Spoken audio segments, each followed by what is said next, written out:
Yeah, we have Amazon best-selling author W.R. Benton here live to answer questions about the Fall of America series that's on Amazon. I appreciate you coming in. We're just waiting for other people to come in to speak to author W.R. Benton. He is a best-selling author as well as an Amazon best-selling author.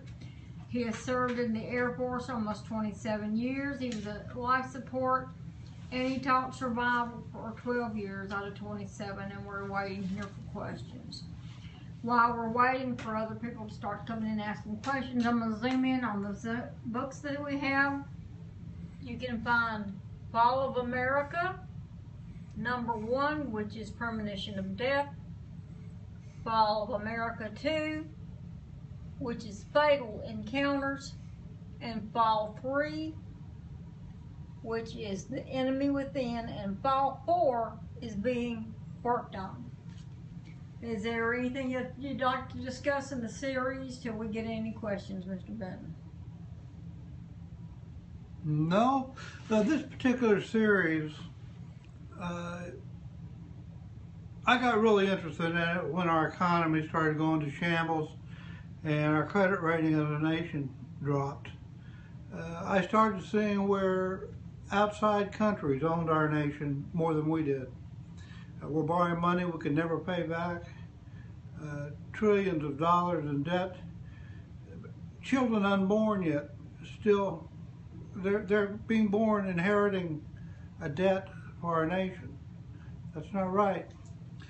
So as I started looking into the books and researching some information about what could cause the fall of America, one of the things that caught my eye was we've borrowed money from Russia, from China, from just about anybody that has extra cash. And there's going to come a day when we'll owe more money than we're capable of paying back. And I suspect what will happen then is financial collapse. Financial collapse is going to be a terrible thing to happen to this nation. If you stop and think about it, if a collapse occurs, the store shelves will be sold out, but there'll be no money to get gas for the delivery trucks to bring more. Eventually the police will quit working, first responders will quit working, hospital staff will walk out of hospitals, patients will be left in hospitals to make do or die. I foresee a time when pharmacies will no longer be open. Those on life essential medications will not be able to get their meds. Death's inevitable. I also see a time when there will be no police, when Americans will be required to actually protect themselves. Can you do that? Are you willing to pick up a gun and protect your family? Or a club? Or a rock? A screwdriver? Frying pan? Anything you can get in your hands? Now what I think will eventually happen is one of these countries that we have borrowed money from is going to say, okay, you can never pay this back. We realize that, we're okay with that, but we're going to take over some of your land. We're going to take your property since you can't pay on your loans. So in the Fall of America series, book 1, 2, and 3, and 4, called Winter Operations, I also have us battling with the Russians. The Russians say, you owe us money, you can't pay it, we're here to take over your nation. Well, see, with the fiscal collapse, there'll no longer be a president. Things will just crash and go to pieces. There'll be hell on earth. Murder, rape, theft, robberies will be commonplace. So I foresee people gathering together that share like interests, or maybe just for the basic need of survival, in little tribes, little groups, little villages, if you will. Some people who obviously live in big cities won't have access to the wild fruits, nuts, and plants that are growing. Now, one thing to remember about all of this is there's an exception to everything. So what I'm writing here is just fiction.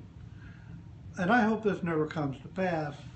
But if it does, you don't want to be caught in a big city, because that's where you're probably going to find the bulk of the cannibals. Cannibalism will be practiced if America falls. If there's no fresh meat, no fresh food, what are people going to do? Are you willing to kill your neighbor in order to keep your children alive by feeding him to your children? No, I'm not either. So those who live in the country will have an option. They'll be able to hunt deer, wild game of any sort, small game like rabbits and squirrels, enough to get the protein that they need to stay alive.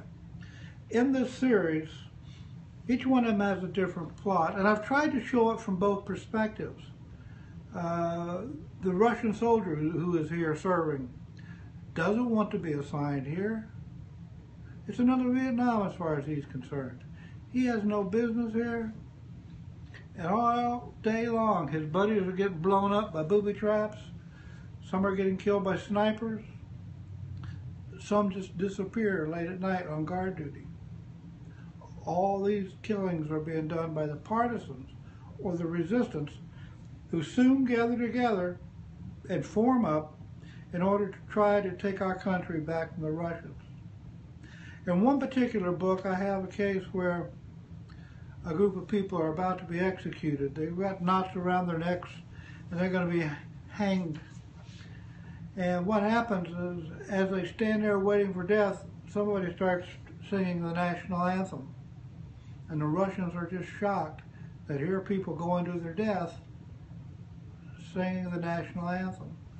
In another book, a man says the Pledge of Allegiance just split seconds before he shoved off the back of a flatbed truck and left hanging on a light post. Americans today, regardless of political party affiliation, need to come together as a people, work together as a people, and put our differences aside. My political beliefs and yours may be totally different. That's fine, but we do share one common trait. We're both Americans. Now, one of the other things that happened in this particular series is we find the Russians to be very brutal, and they are in any war they've ever been in. They're very brutal people. The average Russian on scale probably is no different than you and I. I've met a number, and I didn't see them any different than a typical American. But their military leaders and their concept on military is totally different than ours. The reprisals like the Germans did in World War II. In one case, in one of the books, I have 1,000 Americans killed. The hard part is, how quickly can you kill 1,000 people? It takes a long time. Some are gassed, some are machine gunned to death, some are left hanging from light poles and trees, some are burned to death in buildings, that sort of thing. I invite you to look at book 1,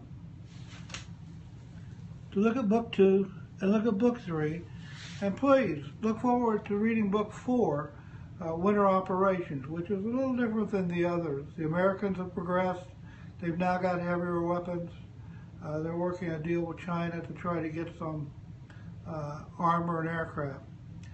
I appreciate the opportunity to speak to you today, and if you have any questions, you can contact me through Amazon.com, W.R. Benton, or you can also put in Fall of America, and all three of these books pop up.